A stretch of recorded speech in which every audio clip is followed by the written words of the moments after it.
రేపు సాయంత్రం 4 గంటలకు లక్ష వరకు ఉన్న రైతు రుణాలు మాఫీ చేస్తున్నామన్నారు రేవంత్ రెడ్డి. 7,000 కోట్ల రూపాయలను నేరుగా రైతుల ఖాతాల్లోకి జమ చేస్తున్నామన్నారు. ఈ నెలాఖరుకు 1,50,000 వరకు ఉన్న రైతు రుణాలు మాఫీ చేస్తామని చెప్పారు.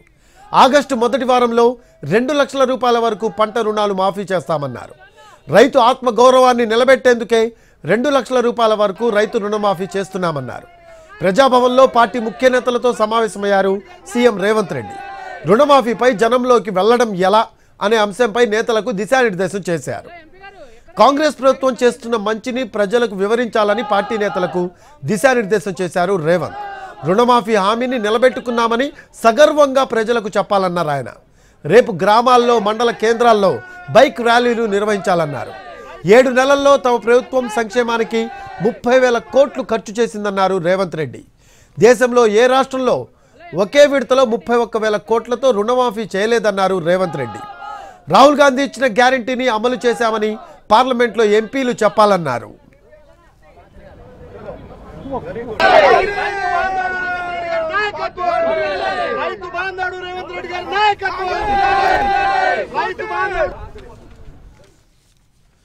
లేటెస్ట్ అప్డేట్స్ మా కరెస్పాండెంట్ చారీని అడిగి తెలుసుకుందాము. ప్రజాభవన్ దగ్గర లైవ్లో అందుబాటులో ఉన్నారు. చారీ, రేపు సాయంత్రం 4 గంటలకు 1,00,000 వరకు ఉన్న రైతు రుణాలు మాఫీ చేస్తామని రేవంత్ రెడ్డి చెప్పిన పరిస్థితి.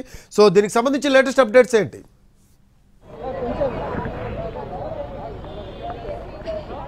రైట్, కొద్దిసేపటి క్రితమే ప్రజాభవన్లో సీఎం రేవంత్ రెడ్డి అలాగే డిప్యూటీ సీఎం బట్టి విక్రమార్క ఇద్దరు కూడా పార్టీకి సంబంధించినటువంటి మంత్రులు, ఎమ్మెల్యేలు, పార్టీ ముఖ్య నాయకులందరితో కూడా సమావేశం ముగిసింది. ఈ సమావేశంలో ప్రధానంగా 2 అంశాల మీద క్లారిటీ ఇచ్చారు.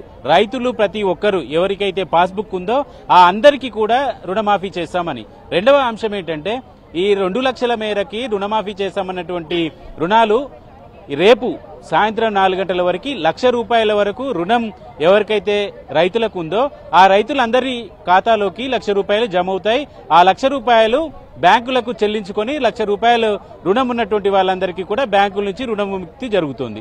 ఇక 1,50,000 రుణాలు ఉన్నటువంటి వాళ్ళకి ఈ నెలాఖరులోగా 1,50,000 రూపాయలు రైతుల అకౌంట్లోకి వేస్తారు. అది 1,50,000 లోపు రుణం ఉన్నటువంటి వాళ్ళంతా కూడా బ్యాంకులకి చెల్లించుకొని రుణాల నుంచి విముక్తి పొందొచ్చు. ఇక 2 లక్షలకు సంబంధించినటువంటి రుణాలు ఉన్నటువంటి వాళ్ళు ఆగస్టు మొదటి వారంలో ఆ రైతులందరికీ కూడా 2 లక్షల డబ్బుల్ని ఆ రైతుల అకౌంట్లోకి జమ చేస్తారు.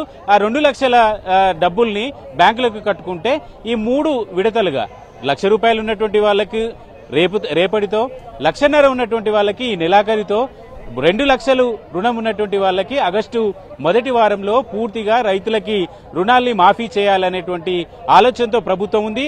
అదే అంశాన్ని CM Revanth Reddy, deputy CM బట్టి విక్రమార్క ఇద్దరు కూడా ఇప్పుడు జరిగినటువంటి పార్టీ ముఖ్య నాయకుల సమావేశంలో స్పష్టం చేశారు. ఇక ఈ రైతు రుణమాఫీకి సంబంధించినటువంటి అంశాన్ని జాతీయ స్థాయిలో కూడా చర్చకు పెట్టాలనేటువంటి ఆలోచనతో కాంగ్రెస్ పార్టీ ఉంది. ఇప్పటి వరకు దేశంలో ఎక్కడా కూడా ఒకేసారి 31,000 కోట్ల రుణాలని, రైతులకు సంబంధించినటువంటి రుణాలని మాఫీ చేయలేదు అనే అంశాన్ని ప్రధానంగా ఫోకస్ చేయాలనుకుంటుంది. అలాగే పార్లమెంటు సమావేశాల్లో కూడా తెలంగాణ ప్రభుత్వం రైతులకి రుణమాఫీ ఏ విధంగా చేసింది అనేటువంటి అంశాన్ని చర్చకు పెట్టాలి, పార్లమెంట్ లో కూడా ఈ అంశాన్ని ప్రస్తావించాలనేటువంటి దిశానిర్దేశాన్ని కాంగ్రెస్ పార్టీకి సంబంధించినటువంటి ఎంపీలకి సీఎం రేవంత్ రెడ్డి